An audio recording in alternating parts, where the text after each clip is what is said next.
managed to get through a week without a bank failure, considered a positive, but there was a surprise waiting for us on the energy front. Hello, everyone. Monty here, market analyst at IGUE. And as always, I'm going to get started with some of the key items that we saw late last week. So far, lack of a bank failure, or let's just say any lack of a news on the banking front, is considered good news in the current phase, right? Every time there's something on the banking, everyone gets wobbly.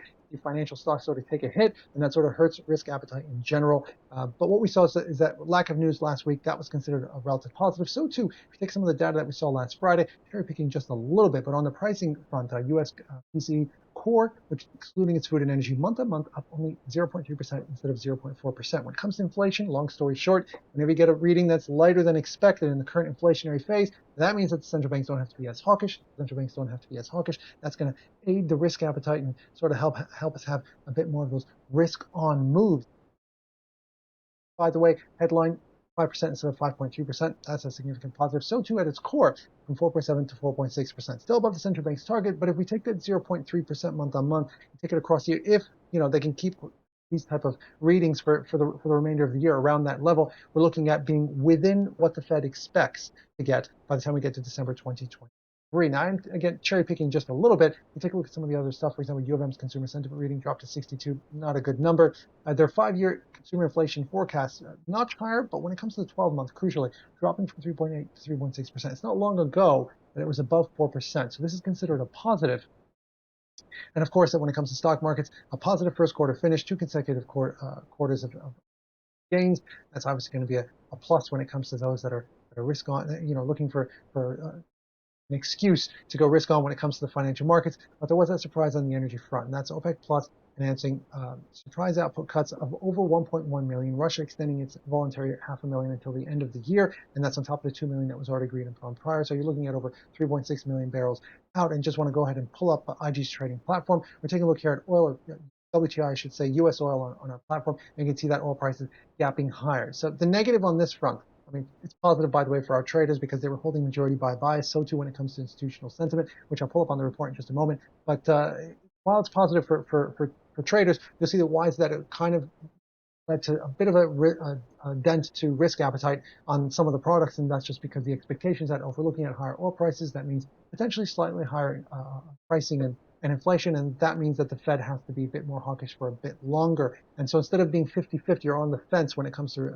pricing a future rate hikes out of the Fed, in terms of getting one more 25 basis point increase in their upcoming May meeting, instead now it's pricing it by let's just call it a healthier majority that we're going to get one more rate hike out of the Fed, and then afterwards by a majority pricing in rate cuts from around July onwards, and more so and more clear, I should say, towards the end of the year. But what I'm going to go ahead and do, and we're going to go ahead and pull back and go back to the slide here. We want to go ahead and take a look at the week ahead. We got ourselves 2 key central bank decisions from amongst the FX majors, the RBA and the RBNZ. Reserve Bank of Australia, that's tomorrow morning, Tuesday morning, and the expectation is that, according to pricing, Refinitiv, is that they're looking at majority of pricing in lack of a rate hike. I know we've been used to, rate hike. The expectation is there won't be. They're going to be on hold.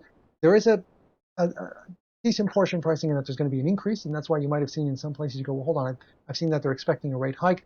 It's possible, but that means that let's just say that it could come as a surprise if it goes either way, just because you've got a faction going, there's not going to be a rate hike, and another going, oh no, I think there will be one. But when it comes to Reserve Bank of New Zealand, no surprise here, the expectation is that there's going to be an increase, a 25 basis point increase, and it's going to take their key rate to 5%. But that's when it comes to the FX for those of you trading the Australian dollar and the New Zealand dollar. What about those of you pretty much trading everything else? And I say that because when it comes to US Non-Farm Payrolls, which is going to be on Friday, this is going to be expected to impact not just the dollar, but we're talking about risk appetite in general. It's something very, very macro when it comes to the U.S.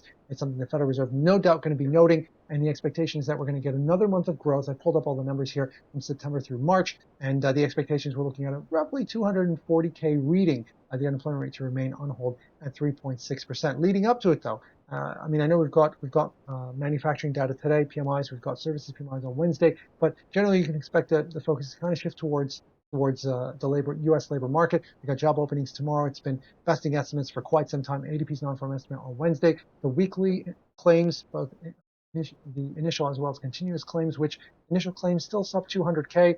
We've been hearing a lot about layoffs. Hasn't really translated into higher, or I should say weaker data on the labor front just yet. As well,